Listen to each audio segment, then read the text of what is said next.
One more moment.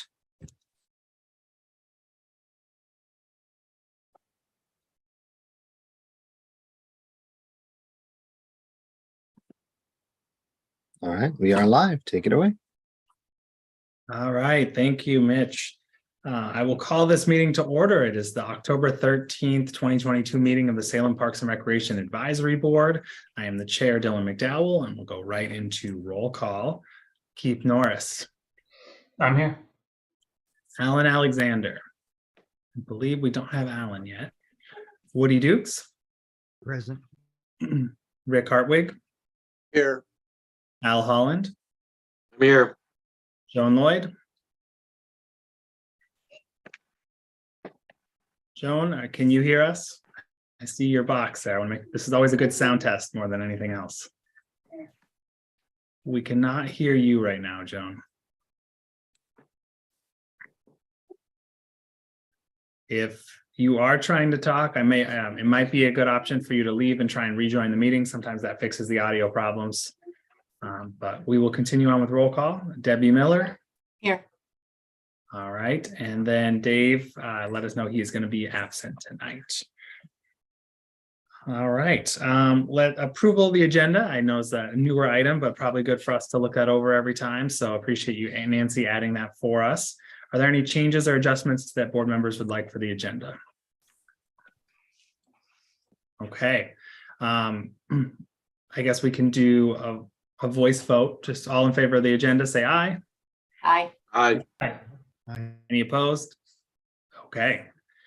Approval of the minutes. Let's review our September 8th meeting minutes. Did anyone have any changes or modifications to propose for the minutes? Move to adopt. All right, thank you. Do we have a second? Second.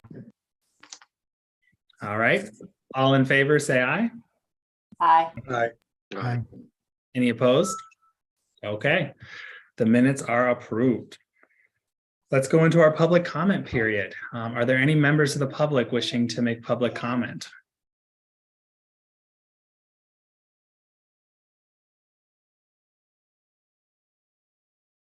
Okay, I'm not hearing any. I will note you may hear my children in the background. I have my 4-month-old twins in the room with me. So if you hear that in the background, that's the noise. They don't have public comment related to parks, just about other things. Let's go right into our board presentations. We have several today, so let's start with the Salem Parks Foundation annual report. Carol Snyder, over to you. Okay. The year 2022 was the year of Eco Earth for Salem Parks Foundation. We adopted the restoration of the Eco Earth globe as our special project in November of 2021. We anticipate that it will take close to 2 years to raise the $300,000 necessary to start the restoration. The Eco Earth project was kickstarted with a supportive article by reporter Kappy Lynn in the Statesman Journal. We then formed a special Eco Earth committee of 5, which included Chris Darcy, president of the Salem Public Art Commission, as a valued adjunct member. We devoted much of our quarterly newsletters to articles about the story of Eco Earth and noting its deterioration over 20 years. We hosted information tables at several events. Our annual Take a Walk in the Park in May, Public Works Day in June, the World Beat Festival in June, Salem Art Fair in July, and Capitol Jam at the Rotary Amphitheater in August. We testified twice before the City Council regarding the city budget, and the council approved $112,000 for Eco Earth as a capital improvement project in the 2022-23 budget. In July, Eco Earth was designated a local historic research by the council at the request of the Salem Historic Landmarks Commission and the Salem Public Art Commission. And I was interviewed by Mayor Bennett in September as part of his monthly message on YouTube, and the interview was focused on Eco Earth. The Oregon Beverage Recycling Corporation chose the Eco Earth Globe Restoration Project as its Containers for Change feature in June and awarded us $2,500. We're now dedicating half of our bottle drop proceeds to Eco Earth through 2023. We've garnered over $41,000 in donations for Eco Earth from individuals and groups, and we're now deep into grant writing mode. We have a couple of that we think we're going to get through nicely for us. Meanwhile, we continued to fund our neighborhood park grant program this year, designating $17,164 for 5 projects requested by neighborhood associations.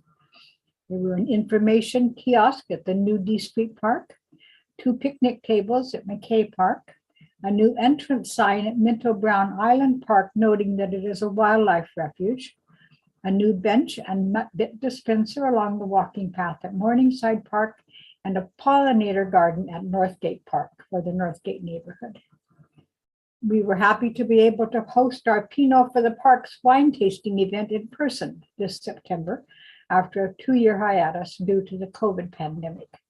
The event raised over $3,200 for our legacy fund with Oregon Community Foundation.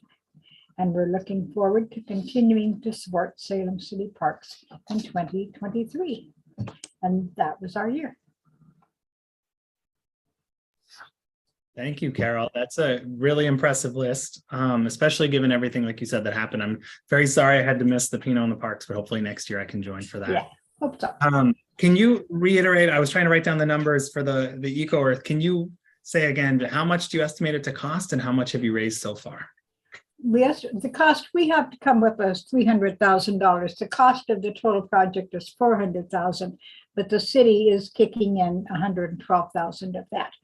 And we're going to try to raise $300,000. And we have so far gathered $41,000 just in individual donations.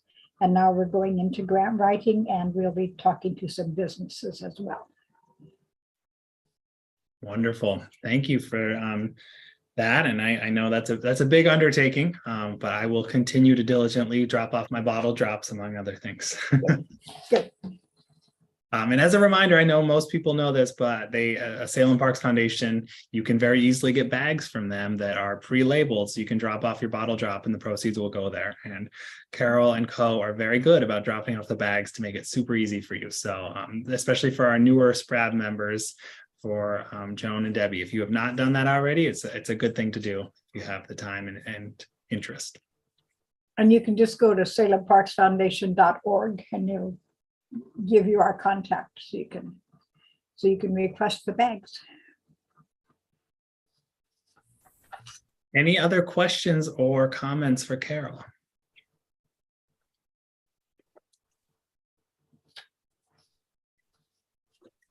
Okay, well, thank you as always, Carol. Really helpful to hear what all the different things you're up to.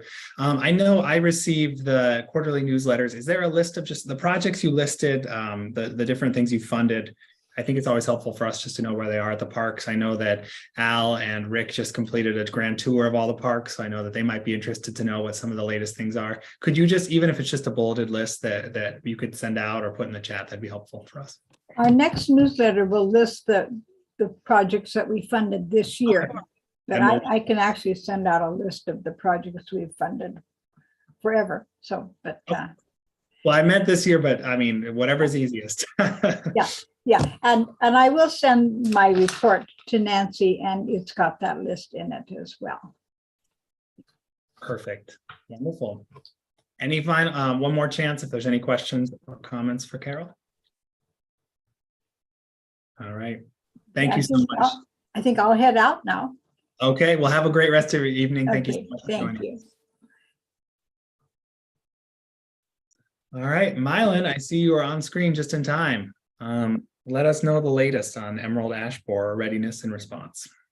Sure, thanks, Dylan. I'll just give an overview sort of where we've been and where we are currently. Obviously, we heard about EAB, and I haven't really talked to you guys about it too much, I know, in the last few months, but you know, this summer, June 30th, they identified emerald ash borer in Forest Grove. And since that time, we sort of put out some information on the website, what residents could do, and sort of just information just about EAB and sort of what to expect, how residents can assist with calling the right numbers and looking for the right things and identifying EAB. For us, we sort of developed a small group, myself, Jen Mongolo with Parks Planning Natural Resources, and Don Gunther. And we've been meeting sort of bi-weekly, talking about our strategies after we meet with ODA, which we've met with Oregon Department of Agriculture and Oregon Department of Forestry multiple times. And we're now included on their task force meeting. So we stay abreast of sort of current programs and initiatives and sort of findings from that group, as well as sort of trying to develop our own plan, which, you know, us hearing from ODA and from ODF, they're sort of promoting municipalities like Salem to sort of come up with their own plan. Don't depend on them to hear certain things or you know, to sort of make an action plan. So, you know, one good thing for us, we've been working on our street tree inventory over the last 2.5 years, and the folks I've talked to at ODF say that's sort of the number one thing, is to have a complete inventory. And so we feel good about the city trees as far as street trees in the right of way, with our ability to deal with emerald ash borer and sort of how we're going to move forward with some of our plans with that. The hard part's going to be the park trees and trees along all of our waterways and open areas where we have native Oregon ash. So we are meeting next week with Oregon Department of Forestry, someone who's going to meet with us and talk to us through some of those, you know, open area issues with ash, and maybe some plans and ideas on best ways to move forward for us dealing with the borer. Let's see what else. I did give you guys a little bit of update in my report. If I don't know if you read that or if you have any other questions, but I mean, I think for us right now, it's just coming up with a good plan. We don't expect EAB to be in town until, you know, 3 years from now is our guess. They have only found it in Forest Grove, in multiple locations now. They've identified it and throughout Forest Grove, a pretty fair number of trees that have shown signs and symptoms of EAB. So, but that's still the only place in Oregon. So, you know, that's good news for us as far as planning. It gives us some time to come up with a real legitimate management plan. So I don't know if you guys have any questions, but that's pretty much all I have, based, unless you would like me to read through the report I sort of gave you guys. I have a question. Sure, go ahead, Al. You can go first. It's apparent in going through Minto Brown and through the parks, it tis the season for a particular hatch of some woolly caterpillars. The rust and black woolly bugger caterpillars are coming out. You see them commonly through the park. That's not a problem, is it? It just seems like there's a lot of them around these days. It's not an infestation, and it's just a seasonal hatch, I presume. Is that right, Mylon? That's right. Yeah. Okay. Nothing to be concerned about. I didn't think so. I just want to be sure. Thanks. Mylan, on the report, thank you again for writing all this out. It's a lot of trees that are being proposed for removal based on the guidance of 12 dBH.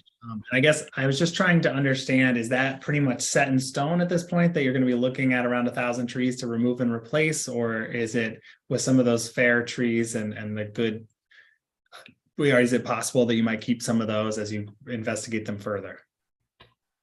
Yeah, I mean, I think anything's possible moving forward with this. We'll see what kind of talks we have with ODF, what kind of, you know, they want to match funding with us in anything that we propose to do pretty soon. You know, just some thinking about it, you know, I've seen it before on the East Coast, and it's just a different sort of process with a tree dying. It's so fast, and it makes the tree so dangerous really, it's the tree really just becomes like a crispy, the way the sort of an ash tree is set up with a thin xylem and phloem layer, that sort of super thin layer that they just bore in and immediately cuts off all water access and all any sort of nutrient sort of transport up and down the tree. So it's not sort of a slow death. It's something that happens really quick, and it makes these trees dangerous. So, the faster we can act, I know it seems really rash. The faster we can act, the faster we can get in and replace some of these trees that, if we did leave them, it's not like they're going to survive emerald ash borer. There's nothing that's going to stop the borer. There is treatment, but the treatment just prolongs the life of the tree. So if you're going to treat the tree, you're going to treat it, every 2 years until you're done treating it.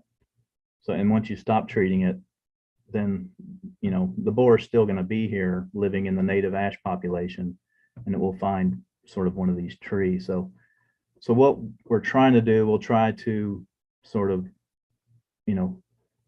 maintain canopy for as long as we can. It's cheaper to treat these trees, anything 12 and over, than it is to remove them.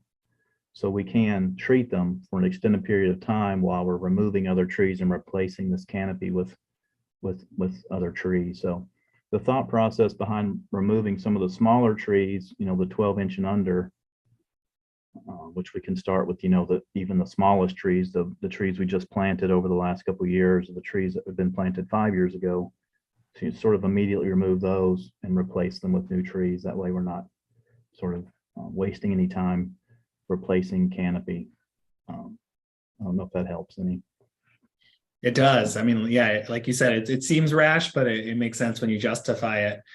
I guess I wonder, in terms of public education and outreach with some of this, because obviously that's a lot of trees, especially in the areas where maybe it's more visible to people in terms of parks and whatnot.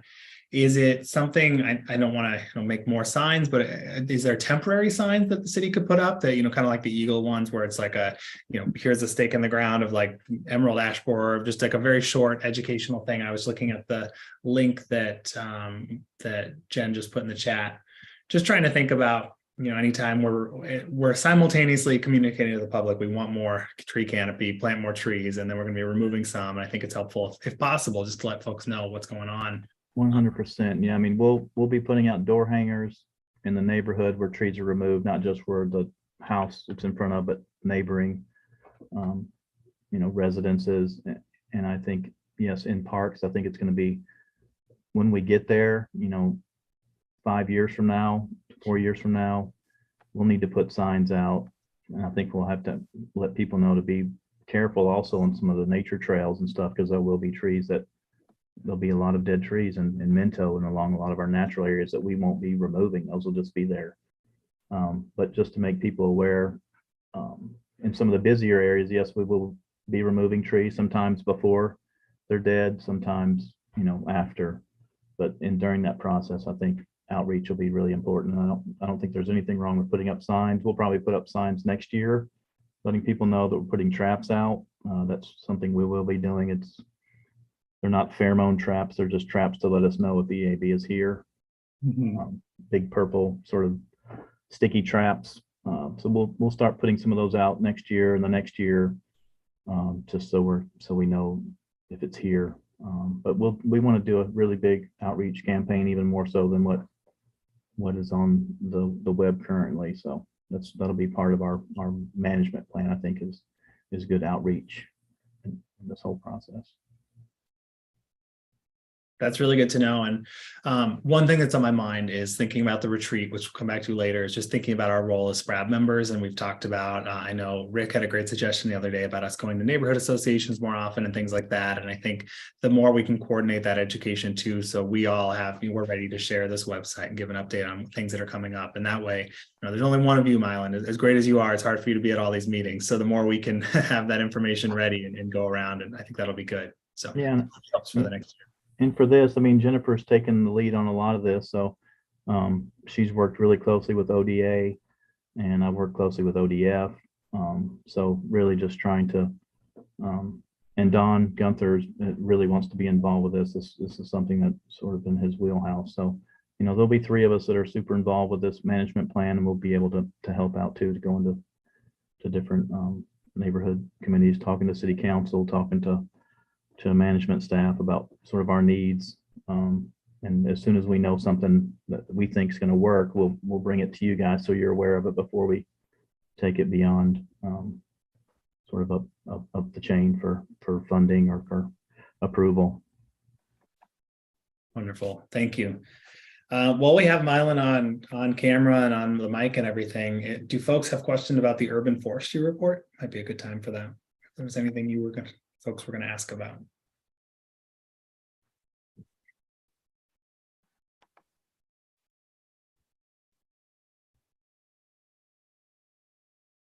Okay. I'm not hearing any. So Mylan, thank you so much. I really appreciate the updates, and thanks for letting us know more of where we're at with Emerald Ash Borer. Okay, yeah, and we'll let you guys know more soon. And I think we'll be ready for the heritage tree report update for the next month's meeting for you guys. And Don Gunther is going to give that presentation. Wonderful. All right. Thanks, Dylan. Thank you. Let's go over to Rob for the Capital Improvement Plan Committee update. Good evening, everyone. Rob Romanak, Parks Natural Resources Planning Manager for Public Works. I prepared a few slides tonight just to give you a kind of a mid-year check-in as we prepare next year's capital improvement plan. A lot of the slides I'm going to share with you here in a moment are just recycled of some slides I shared with you, and Tammy Starr shared with you, excuse me, when she came and gave you a kind of a full, complete briefing on the CIP several months ago.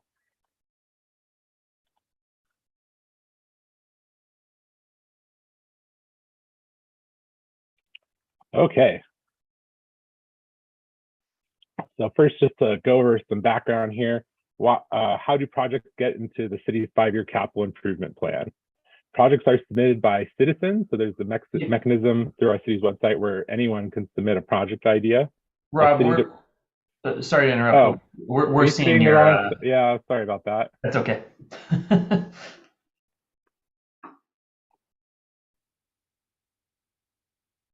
I think you may be able to just flip it if you go to display settings.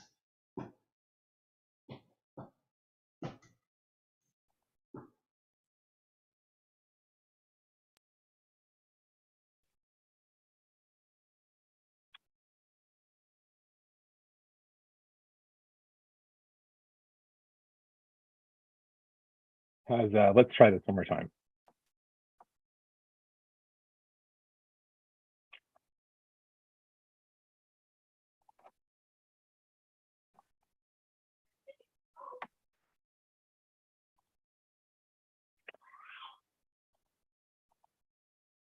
Is that better? Excellent, thank you. So projects are submitted by, as I said before, anyone can submit a project idea through the city's website, as well as city departments. And just for knowledge, the majority are from city departments. Public Works staff works with in individual CIP committees, depending on the infrastructure category. So there is a park-specific infrastructure committee that meets kind of throughout the year to form the CIP for next year. Projects are identified through this process, and then we do public outreach through the whole way. We do public outreach in various ways. We do it when we update the park system master plan. We do outreach when we do individual park master plans. There's a public hearing process for the several of them, for the actual formal adoption of the CIP. Kind of when a draft is prepared in late winter, it is sent to the budget committee, and they approve it, or they recommend an approval to city council, and then kind of right there in June usually, or sometimes in May, city council adopts it. I mentioned the committee. I want to talk a little bit more about that in the process. So step one is the committee begins meeting, and this has already happened for next year's CIP. And we just completed reviewing what we call issues, new issues and active issues. Before a project is programmed into the CIP, it's referred to as an issue. In a moment, I'll show you some highlights of some new issues that we've identified that will be scored, because that's the next step. After we identify and review the issue list, we score the project. So I'll talk a little bit about that in a moment. That is going to be in the next month or two. Early in next year in January or so, the programming will actually occur. That's when we take high scoring projects and that we have identified funding sources for, and we actually program them into the CIP. Then a draft document is prepared. There's presentations at all levels. This is usually when SPAD receives its presentation. And then finally, it goes through that adoption process, starting with the budget committee. So I do want to highlight some new active issues that we've identified this year. The first two here on the left are trash compactors. So Riverfront Park and Wallace Marine Park are both in need of trash compactors. That's from Jennifer Keller's group at Park Operations. We've also identified a potential opportunity to acquire a piece of property in West Salem. So we'll be adding a active issue for what we call the potential acquisition in the River Bend Road area. And that title may get a little better as the process moves through the year. And then finally, as I've looked at the master plans we've completed in the last few years, as well as the master plans that are in our current CIP forecasted for funding in the future, identified a couple development projects or improvement projects that were missing. So we want to get those included as well. And that includes McKay School Park, as well as 2 undeveloped neighborhood parks, and then D Street Park, which is going to be a community park. On the right is a list of 4 projects that are a little bit new, a little bit different. So in the past year, there have been 2 approved subdivisions going through the land use approval process in the city. And as part of their approval, they have been conditioned to give the city, compensated, but they will provide park space in the subdivision. So the city will be acquiring those properties. And as well, they will be making improvements that we call pre-development improvements. This is discussed in the Comprehensive Park System Master Plan, a mechanism that developers can enhance park properties before they give them to us. And so they will be reimbursed for those costs as well. So we're trying this kind of new technique to make sure that some properties that we're bringing into our system have some very basic improvements, as they may wait years to be master planned and have some development occur. So those 2 projects are both subdivisions that are located in South Salem. One is going to be kind of at the, let's say it's the east end of Fayberry, and that's a natural area. And it's going to have some wetland enhancements made to it before it's handed over to the city, as well as some potential trails and amenities added. The other one is more kind of at the far south end of Salem, Robbins Lane. And that is an opportunity the city has to acquire a new neighborhood park, and there'll be some grading and a path put in as it is transferred over to the city. Here's just a list that I may reference if there's questions. These are the current projects in the city's 5-year CIP. So we have quite a few. I did highlight one in yellow under acquisitions. Since Tammy provided an update to you, I believe in May, during the Citizens Budget Committee, there was a request to add an additional project from Councilor Stapleton, and that was approved, and so the city staff did that. And it is an acquisition of a neighborhood park around the fairgrounds area. So since you saw this, that project was added. I believe it's programmed for next year to be funded. I just want to touch quickly on scoring criteria, because that's the next step, is that staff will be scoring the projects. There are multiple staff members in the committee that are going to be scoring the park projects. Just a reminder that park operation projects that more maintenance and operation related have slightly different criteria. And our group, Parks Planning and Development, we don't consider all of these. We don't consider tourism development, for example, or asset criticality because it's a new facility. That's not relevant. But highlight here is social and geographic equity. This is an area that only I score for all projects, and I use a data-driven formula to do so, something we call a park need index is the main component of that. I developed that several years ago, and it's using kind of older data and as well as some older demographic information. So I am updating it right now. And if the board was interested, I could provide more information about that. But so that all the projects will be rescored, seeing how demographics change, there could possibly be some slight adjustments there. And with that, and my short presentation, I just wanted to give an update based on Dylan's request to just provide some information kind of more midway through our process. If there's any questions, happy to take those. Thank you so much, Rob. I have just a couple clarifying or just smaller ones. One was, could you remind me who the CIP committee is made up of before it goes to the budget committee? Yeah, it is. It's Tammy Starr chairs it. It's myself, Jennifer Keller, and then with us is Robert Chandler, who of course is my supervisor, and Mark Bechtel, who Jen works for. There are typically 2 engineers as well, and they sometimes they change year to year, but so we have 2 of our project manager from the engineering division are also on there. Great. Thank you for that. And then with the Riverbend acquisition, I was just looking on a map. Is the hope that that could then tie into the future Marine Drive if that is funded and that there could be a linkage between the 2? Yeah, this is one of those things that we're really in the early stages of this one. So I will just, yes to your question, but I don't have a ton of information about this. It's very fluid. I'll just leave it there. But it's something where we may need a significant amount of funds in the future. So better to add it now. Yeah.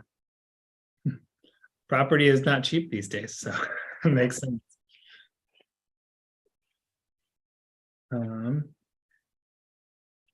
Do folks have, Rick? Yeah, I don't know. One question I wanted to ask was about the bond measure coming up. I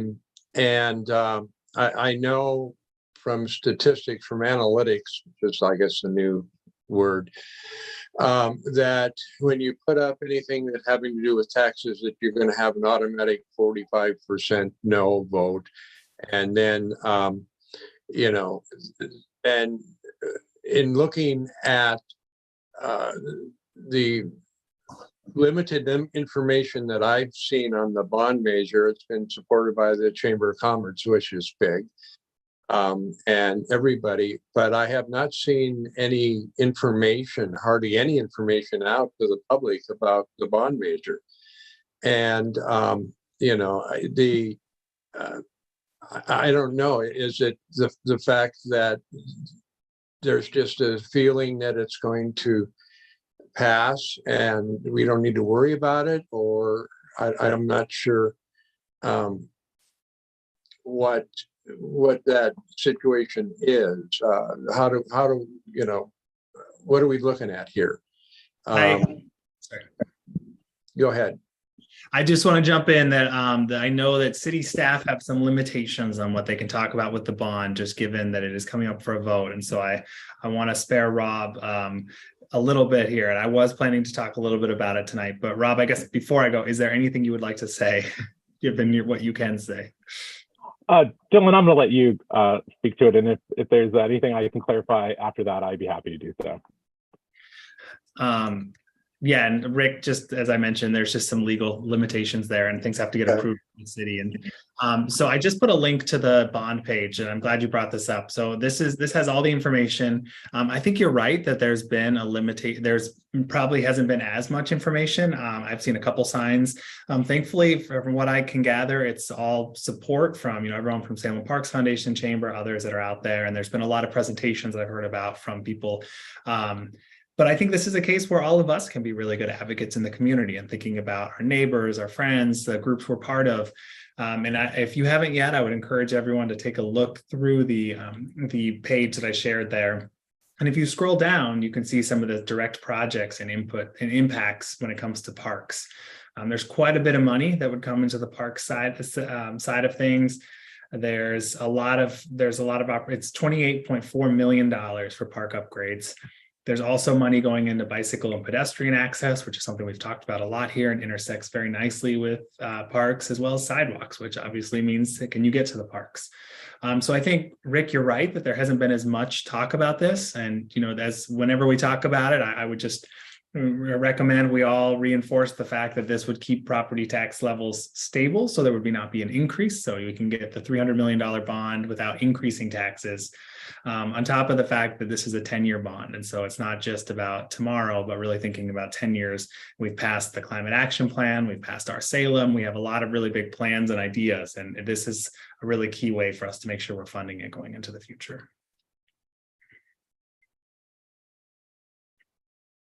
So I think the bottom line is I encourage you all to look at this and talk with folks, because I think this is a pretty big opportunity for Salem. And I think it for the parks, but also just for the community at large.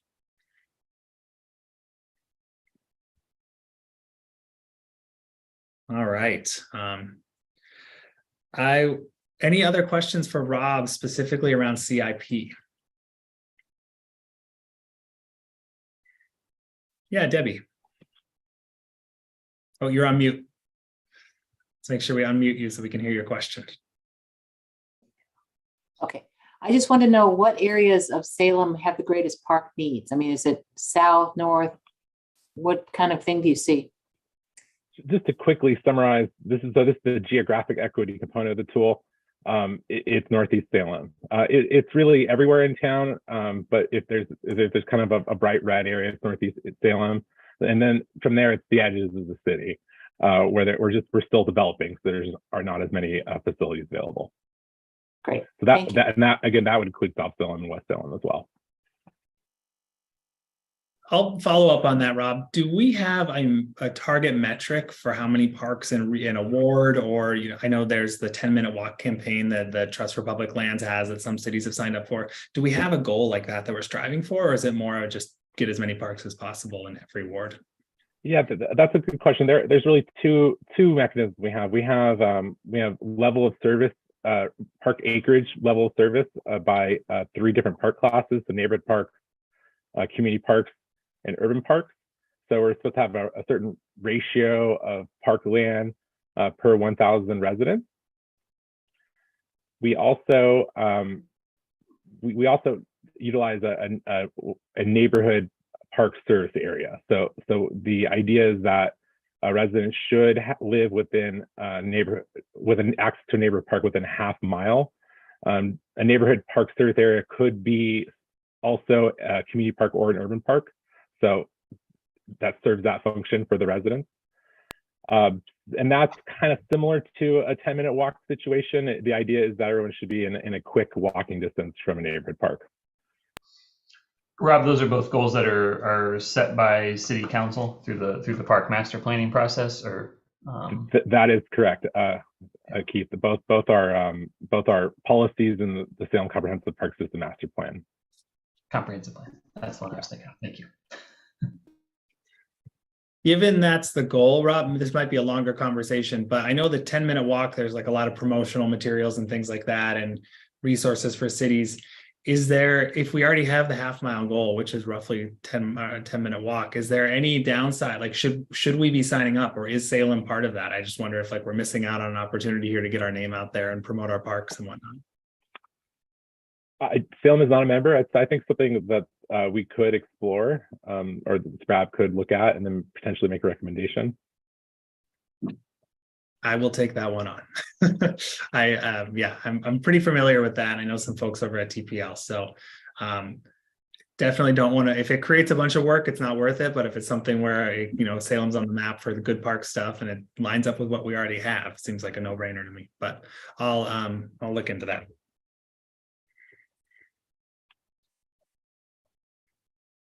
Any other questions for Rob? All right. Sorry, Rick, I didn't see the physical hand there. Yes, please go. Yeah, I just got lazy for a second. In looking at the land acquisitions, one thing that Alan and I noticed when we were doing our visitation of all the parks in the city was under the areas that really didn't have access to or easy access to city parks. And one of those areas was along Corden Road. And that the acquisition that I saw, I think it said State and Corden Road, that to me is going to be big because there are huge housing developments going in along there. And it's, you know, I think it's really wise that we made that acquisition of land at that in that area. So thank you for that. Yes, I'll just clarify that that is a funded acquisition, but it is not complete. We anticipate negotiations will occur with the property owner in the next 6 months. So it's something that is kind of on the horizon. Okay, yeah, the old mushroom factory Yeah. Area, that they built all these housing projects next to a mushroom factory that had foul smells, and so people got their homes for a reduced price, and then they complained about the smell and got it removed, which is be concerning. But the big housing projects to take in the place of that in that area there, that's an underserved area. So thank you again for looking at that.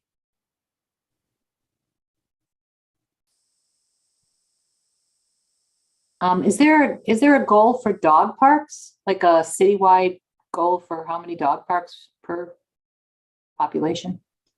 Yes, there is. So I believe so. I should say I believe there is, and I don't want to misspeak, but I believe we need 4 more of them to meet the desired level of service identified in our system plan. So the park system master plan, or comprehensive park system master plan, it identifies a desired level of service for many park amenities, and dog parks being one of them. And there will be a new dog park associated with gear, right? As an addition from city council after the master plan, isn't that right? We have 2 community parks that have dog parks identified in their master plan that don't exist. So that would be Gear Park and Fairview Park. The other general note I'll make on that is just a reminder that our comprehensive master plan is due up for revision and renewal. I think is it next year, Rob, that we're hoping that process at least gets started. And so if that's where those goals are, well, that's something that this body can maybe think about. What do we want to recommend those goals should be in the revisions of that plan? Yes, that's correct. So in approximately a year, we'll be starting in earnest on a major update to the plan. We'll be starting with a needs assessment. So that was kind of where we are in a year from now.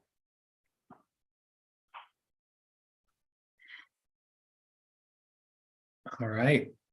Anything else for Rob on this? Well, Rob, the next item is the annual report planning. I think you were going to share that, so I'll give the mic back over to you. Thank you. I just want to give an opportunity before the staff gets deep into a draft of the annual report to have any board members express any feedback, with maybe remarks regarding last year's report and suggestions or anything like that. I just wanted to provide an opportunity.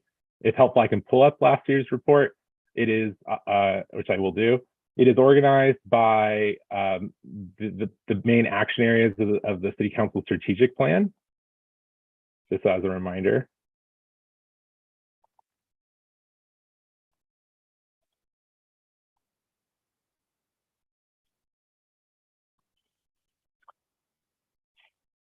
So those would be a safe community, welcoming and livable community, strong and diverse economy, safe, reliable, and efficient infrastructure, natural environment stewardship, good governance.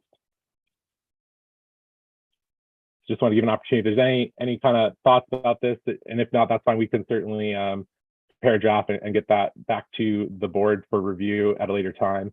Just wanted to check in before we cut loose on drafting this year's document.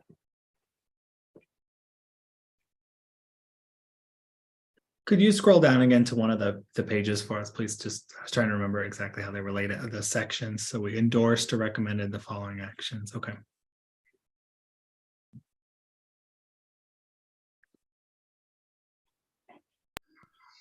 Rob, in terms of the organization of that, you said it, I'm sorry, it's organized by the goals of the strategic plan of the city. Yeah, so right here it says the 6 established results areas of the city council strategic plan.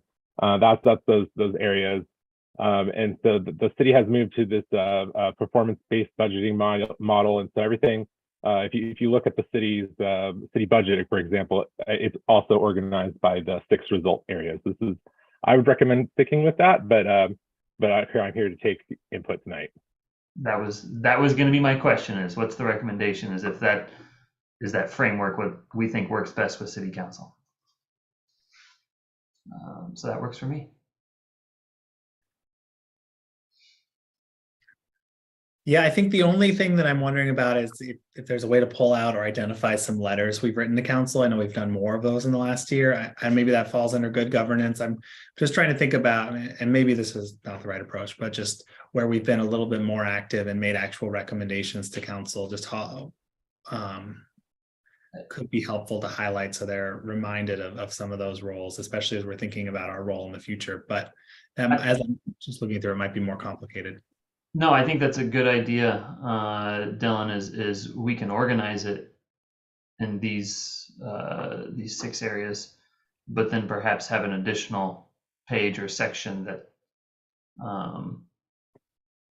that more succinctly summarizes some of those action items that we've done,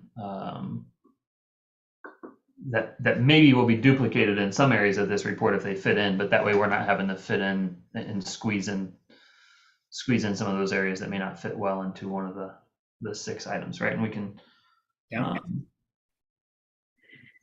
And I think that, right. So what I was looking at is another way to organize it would be more SPRAB centric of our own functions and duties as defined in the city code. And is there a way that it would be done, that could be done there? But maybe that's how we could frame an additional section that captures some of those recommendations.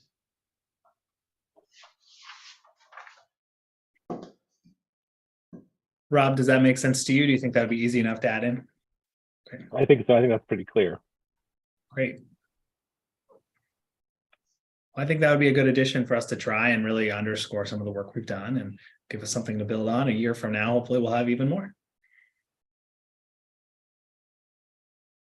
Any other thoughts from board members?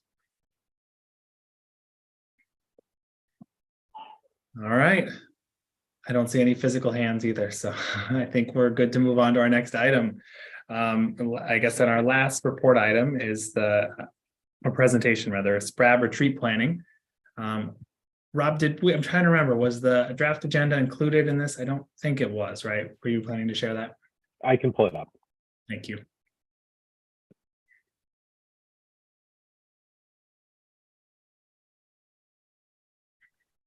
So I'll just start by saying huge kudos to Rob. He took the draft agenda that we talked about last time and built it out and made sure that it fit in with city requirements and added all the different items. We got confirmation from Councillor Hoy that he's going to be joining us, which will be great. So he'll give some opening remarks to talk about his goals as mayor. And then we've broken it out with the history like we talked about. So there's going to be some staff presentations to make sure we're all up to speed on the basics. And then going into item 6, which is going to be opportunities for increased effectiveness and impact. So this is where there's going to be some staff recommendations that Rob has been working on. I really appreciate that. And then thinking this is where all of us can come in with some ideas of how can we make these meetings more effective in terms of letters and opportunities for endorsements and bringing in new ideas and whatnot, just to make sure we're as useful as possible to the city and to staff. Take a break. And then we have SPRAB engagement opportunities where we're going to talk through some of the different plans that are coming up or that have been approved, like Climate Action Plan, and really thinking about opportunities for SPRAB to weigh in. And Keith, this is where your comment about the master plan, this is coming up next year, we can be looking at that, but then also for the year ahead, what can we be working on more specifically? Rob, is there anything you would add that you've added to the agenda? I don't believe I have anything to add, other than we're happy to make this a retreat that is meaningful for you all. So although this looks final, I think we are here tonight just to get some feedback, make sure we're on course. What do folks think? How does this seem right to you all? Do you feel like this captures everything we talked about last time? Is there anything you would like to change or suggest? It looks good. It looks long, but it looks good. I'm concerned, and I'm going to be transparent about my issue, and it will come up during item 8C and D, the updates of the transportation system plan and comprehensive park system master plan. And I really am all in about trying to figure out how the heck we can expand a bike path all the way to Kaiser Rapids Park. I really am serious about wanting to find out what needs to get done so that that can happen as soon as possible, and do what I can to make it happen. So when we get to that in such a way I can find out more about that kind of goal, then that's what I'm anxious to find out more about. I like it. And Rob, that makes me think some of the mapping and whatnot from our Salem and some of those might be helpful for us to have on hand, of just thinking about how some of the future proposed trails and systems and development might factor into something like that conversation. Right. That's a great point. I will prepare some printouts. I think the maps in the park system master plan will be especially helpful. There is a trail system map included, proposed trail system map, and there is consistency with the TSP when it comes to shared use paths, and so the transportation system plan proposes some future trail connections that would bring us along the side of the river all the way up to Kaiser, and that's reflected in our trail system plan as well. So we'll have those available.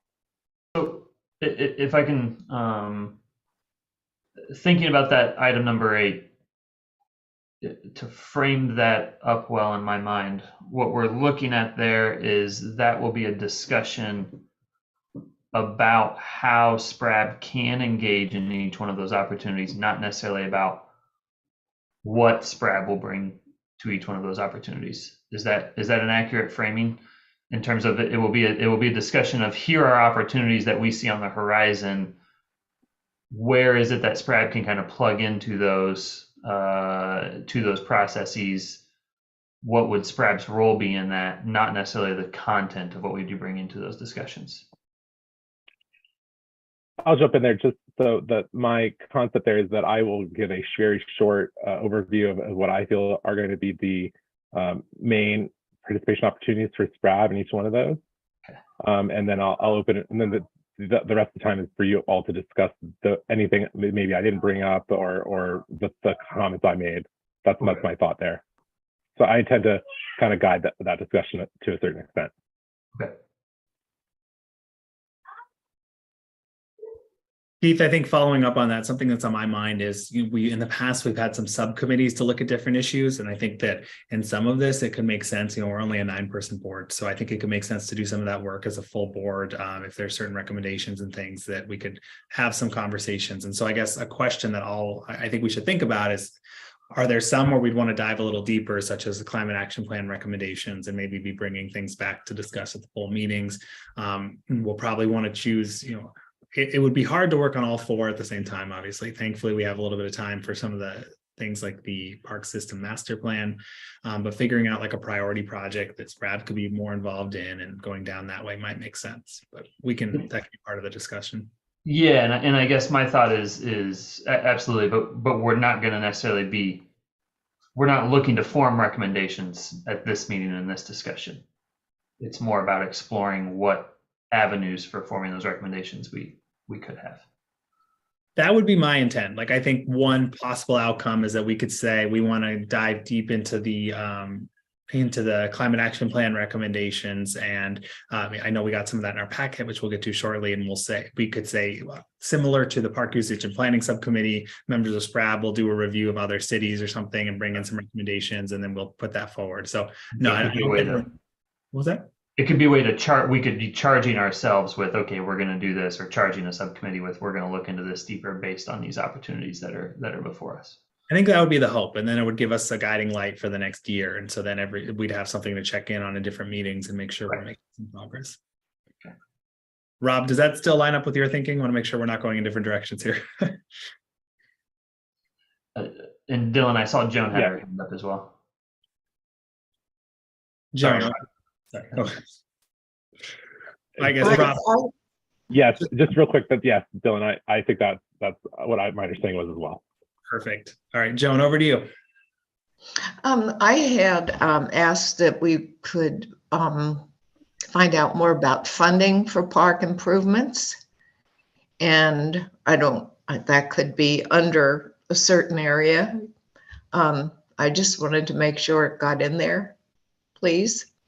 I think that the hope is to include that under park improvements and acquisitions under item 5, Salem Park and Recreation Overview, is where staff will be giving some updates on some of the details, like how do we fund our park system? What's the history of SPRAB? So I think the whole goal is very much to have it in there. And Rob, please confirm if that's correct. That's correct. Yeah, that's what I was hoping. Funding will be you. covered. Funding will be covered, to a significance that both under 5C and 5D. In terms of park funding specifically.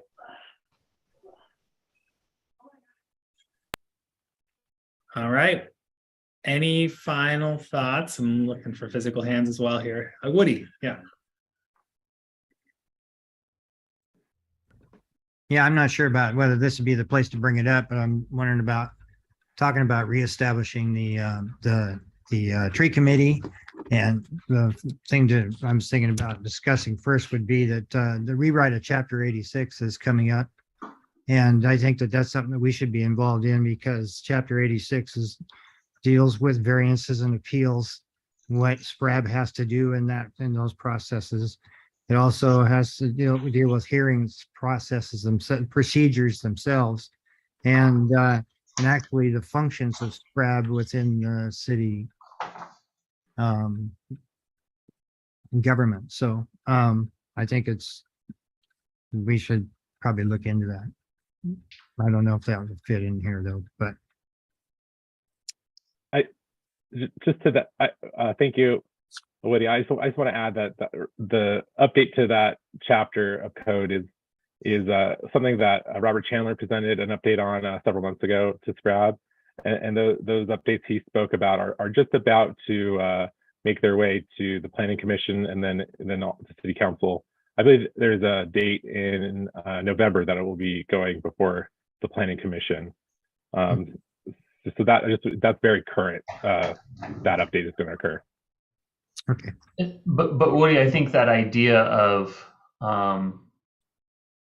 what is it going forward, what committees and issues do we see that need to be addressed is a good thought, right? And so one of the things I had jotted down is we tend to have a liaison from SPRAB to some of these master plans, and like what is that role, some of these master planning process, what does that role actually mean? How can we better leverage that role as part of this master plan? So I think, I don't know if it's directly on that agenda, but I think, and we lost it, but whatever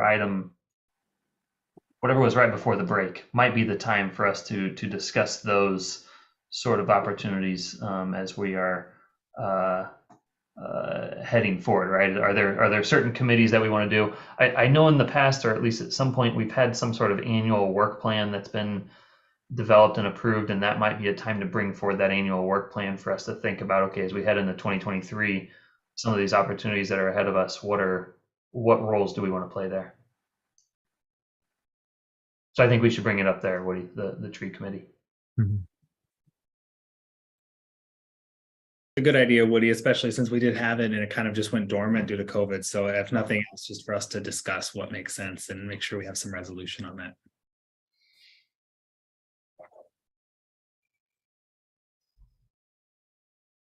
Okay, anything else on this? This is going to be here before we know it. I'm really excited. It's going to be so fun to see you all in person and not just Zoom boxes. Debbie, yeah. Yeah, I just think that I don't know if this is appropriate for this meeting or whatever for the advisory board meeting, but the retreat. But I still see the information for the community on the website as a real weakness. We were trying to put together an adventure group to do some hiking, and we wanted to know where our hiking trails are, and they have to be at least a mile long for this adventure group we were in.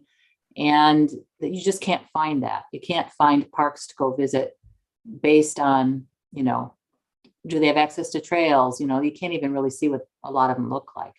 I was looking at Marion County parks, and they have a very complete website. I realize they only have like 20 parks, but I just feel like the website is hindering people from finding out where they want to go in the city parks, and needs to be updated somehow or made a more of a priority.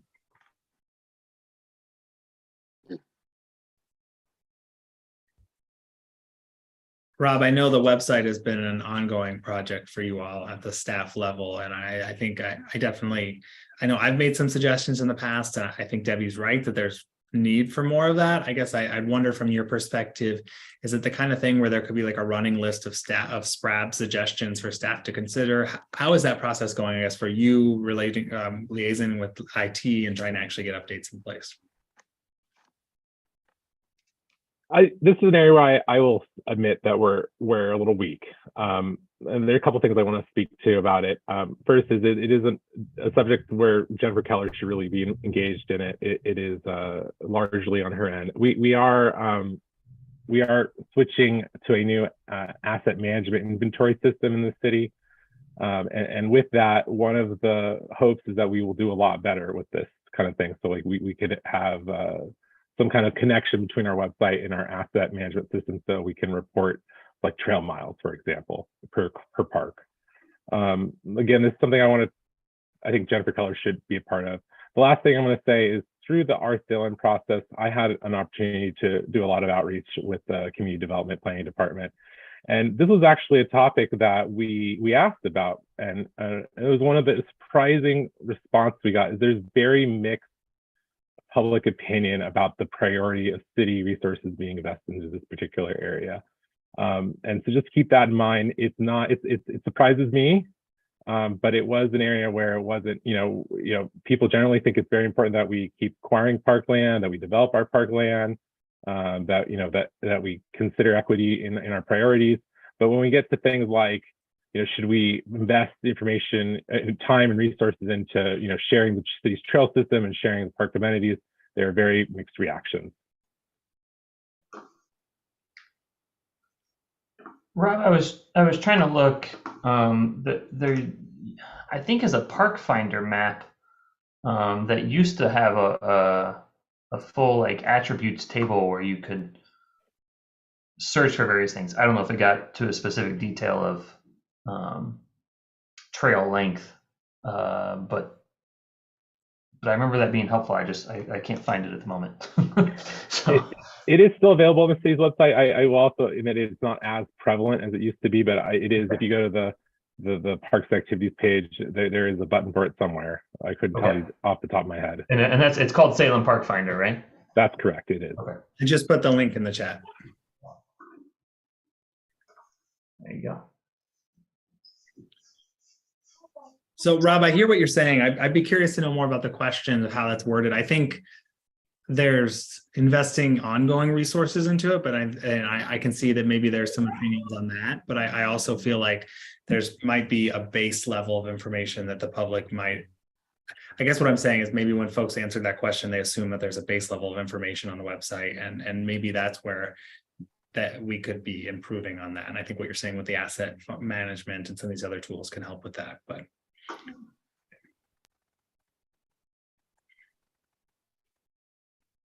okay, anything else before we move on?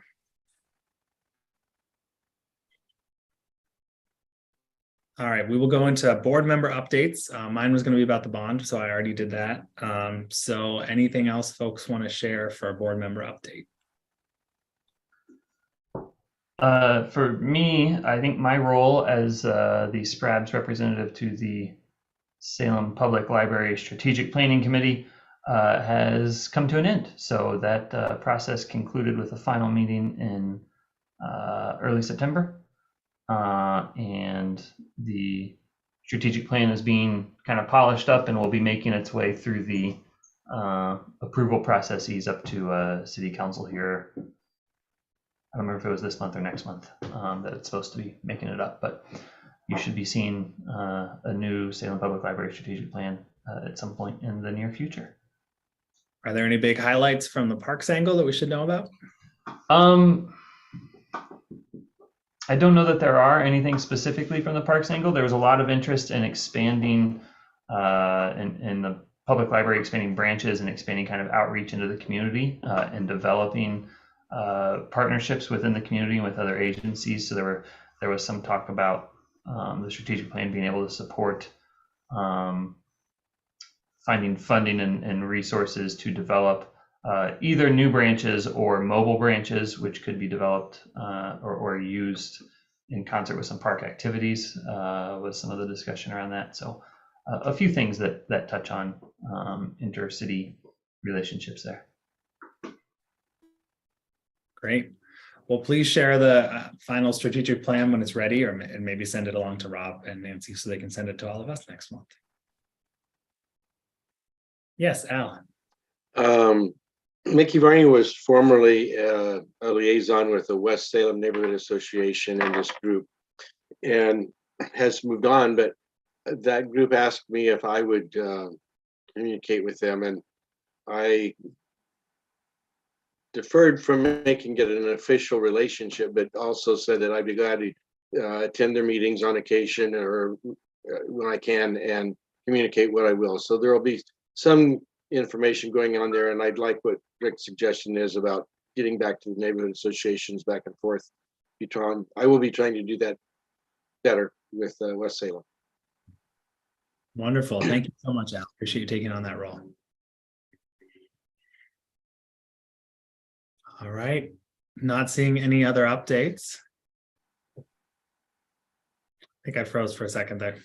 Not seeing any other updates. Let's move on to our information reports. So let's see, I think there we go. Christine, do you have any verbal updates you want to share? Thank you for all the information. Sure. The only thing I wanted to add to the written information that you have, Mr. Chairman, is that last night, SCAN, South Central Association of Neighbors, voted to help us with some fundraising opportunities for our work in the to revitalize the old Rose Garden. So we're really excited to have the full support of the neighborhood association in that project. We think that may actually be bringing people to town because for some reason, people just get really crazy about roses. And I'm open to questions if people have any questions. Al, were you raising your hand? Okay. Any questions? Well, the reports were really comprehensive. I don't have any questions. I appreciate it. I know it's a lot of work to put these together, so I really appreciate it. I know it's good for us to be aware of everything that's happening. I'm sorry to burden you with so many pages. No, it's helpful, and we always appreciate the photos. It's always good to see it. All right. Thank you. Thank you so much, Christine. We already did our urban forestry update, parks and natural resource planning update. So Rob, I know we just had you on, but we'll bring you back now.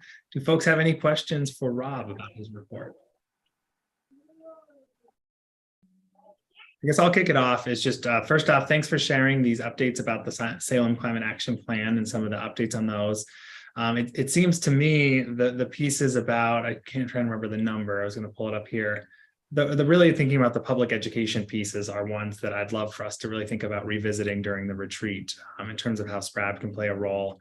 It seems like a very natural fit for us, and I'll have to look up the numbers later, but let's see, number 13, NR 13, develop and implement an outreach and education program for property owners to raise awareness.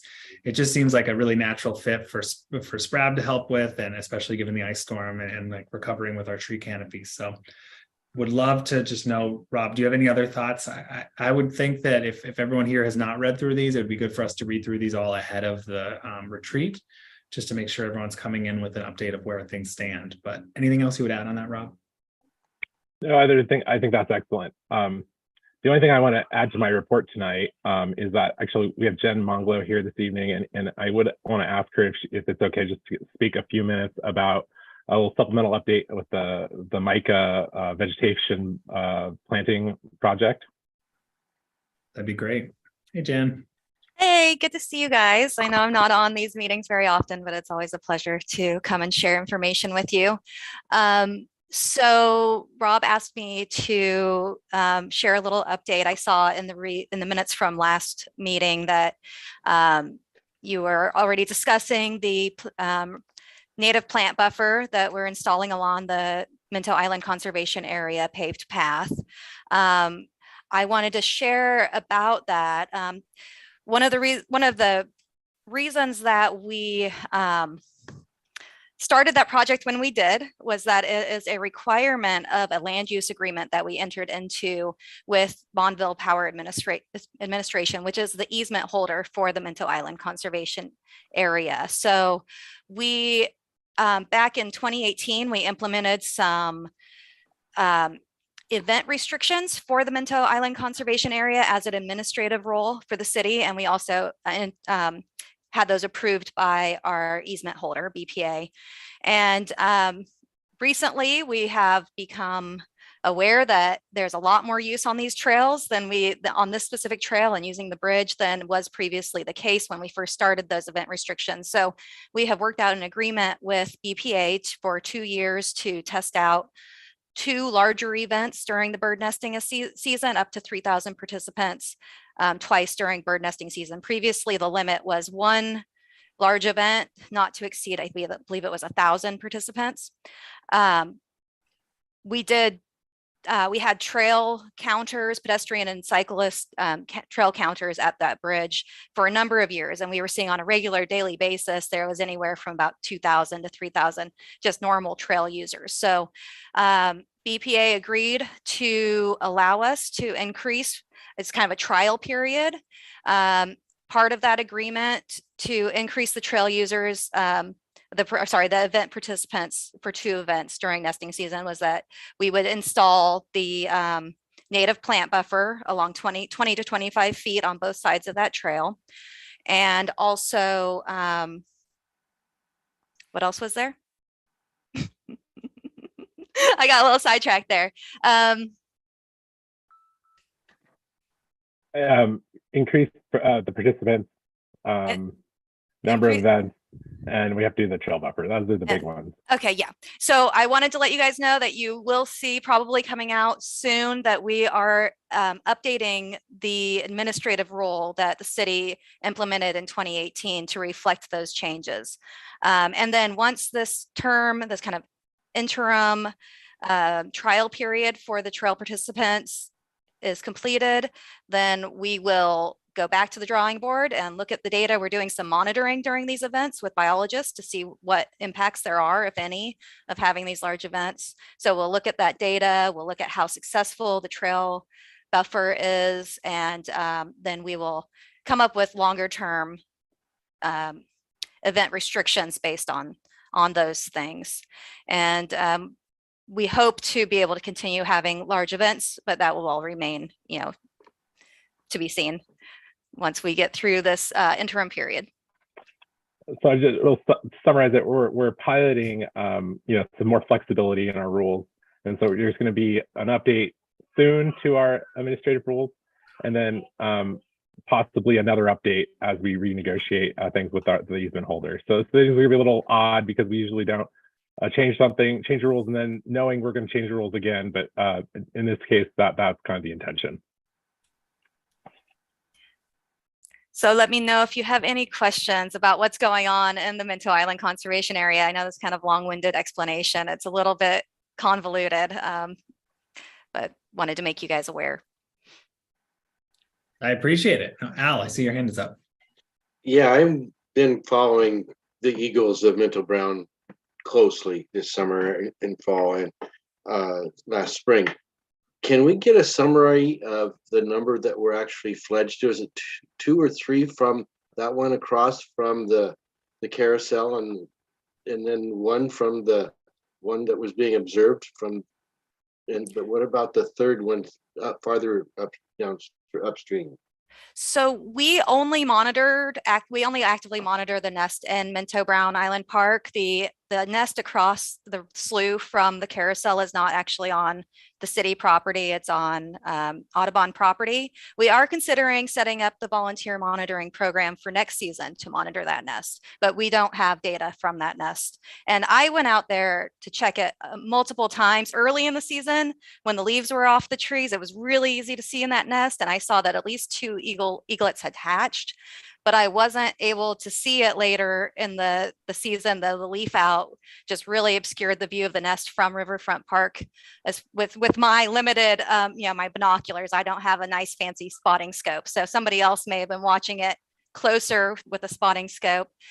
The nest in Minto Brown, we know for sure that 1 eaglet fledged.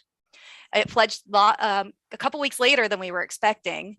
So that was, we thought we knew when it hatched. So we thought we knew when it was going to fledge. And that was a good lesson for all of us not to count on our calculations when we're planning events and such.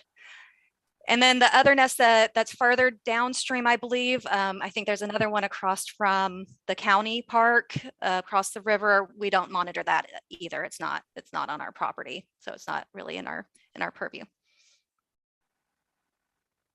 Was the damage done on the trees in Riverfront Park that were then later felled out of safety concerns?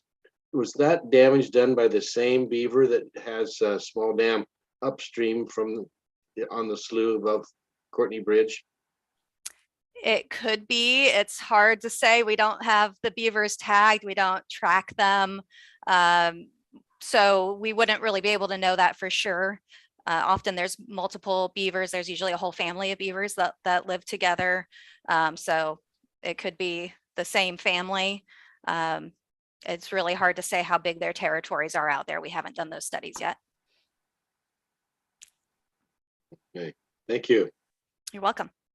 Jen, that's a good segue. I know early on we talked, or I guess this summer we talked about the beaver situation, and I don't think you were here for that meeting. We talked about maybe having a beaver update at some point in the fall. So I guess, are there any updates you can share with us now about the beaver response and where things are since the summer?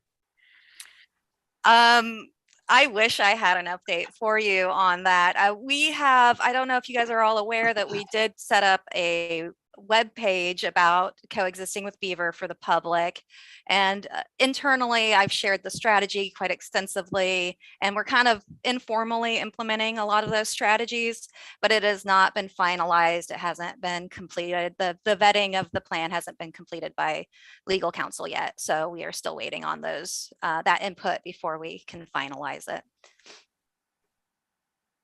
Gotcha. Any other questions for Rob or Jen about Parks Natural Resource Planning and the update?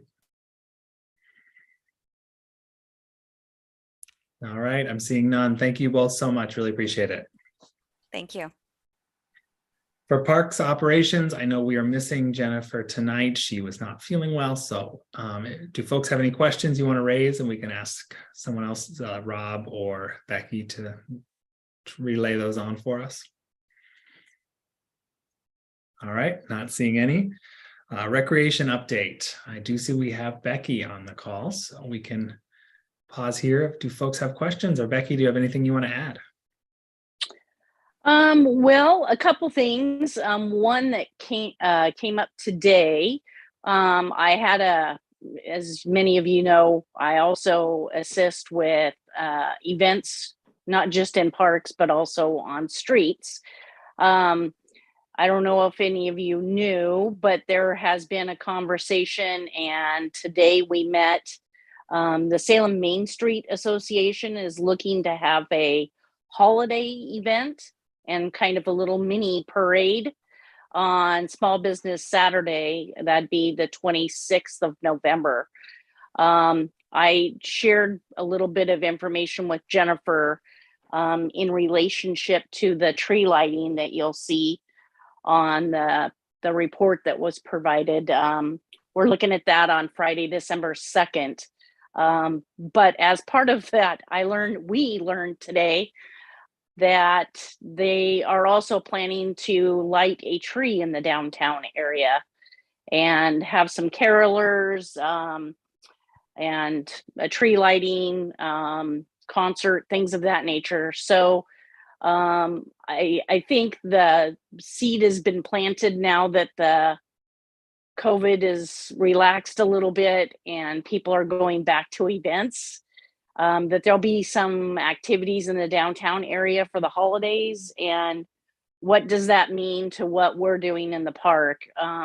Not so much with the holiday lighting, but with the tree lighting specifically. So I'll be working with Jennifer on that in the coming months, weeks, before the event on the 2nd. But we're looking to still do the lighting and focus on just coming down to Riverfront Park and enjoying the holidays. And then the lighting that they're doing, of course, will be up through most of December, so people can come down and enjoy the holidays for free, just enjoying evening at the park and taking photos and such. But there'll potentially, maybe we'll see what that impact does. You know, if there's a one sole city holiday tree or what, I don't know what's going to come from that. But anyway, that was one thing. And then the other thing, and we didn't put it in the report, there's a group of city staff that'll be meeting with folks from the Oregon State Fairgrounds and the 4th of July fireworks. As Jennifer was actually just speaking about, there is a bald eagle's nest on that peninsula. And we had been shooting fireworks off from the riverfront boat dock, and how that was not probably, going to continue to be able to happen. So we are investigating other locations, possible options for doing fireworks still in Salem, but maybe not at Riverfront. So that we didn't put that in the report because at that time we hadn't gotten some information from other city staff and other entities, but we'll be meeting with Oregon State Fairgrounds as one of the groups that we're meeting with to find out, what we can maybe do. So kind of a positive that we're still considering doing it. But that location is not necessarily the best option as we look at going forward, at least for maybe next year and future years. So, and I don't know if there's any questions or other information that I can share. I'd be more than happy to answer. Well, I really appreciate those updates, and it's good to know about the tree lighting. I'm excited for that. I'm adding it to the calendar right now for the one that you all are putting on. And it's just fascinating how, I'm glad that the Eagles are doing so well, but yeah, that definitely puts a wrench in the plans. So appreciate the update on that as well. Yeah, you bet. Any questions from anyone else? All right. Thank you so much. Appreciate your time. You bet. Thank you. All right. Well, we're almost at the end of our agenda. So parks damage report is included. Let's go on to new business. Does anyone have new business you'd like to raise?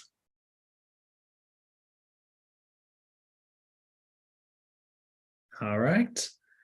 Well, hearing none, we will be meeting in person next time we see each other at Pringle Hall on October 28th. Please reach out to Rob if you have any other thoughts, edits, or if you can't make it for any reason. But otherwise, we will see you all there, and this meeting is adjourned. Have a great night, everyone.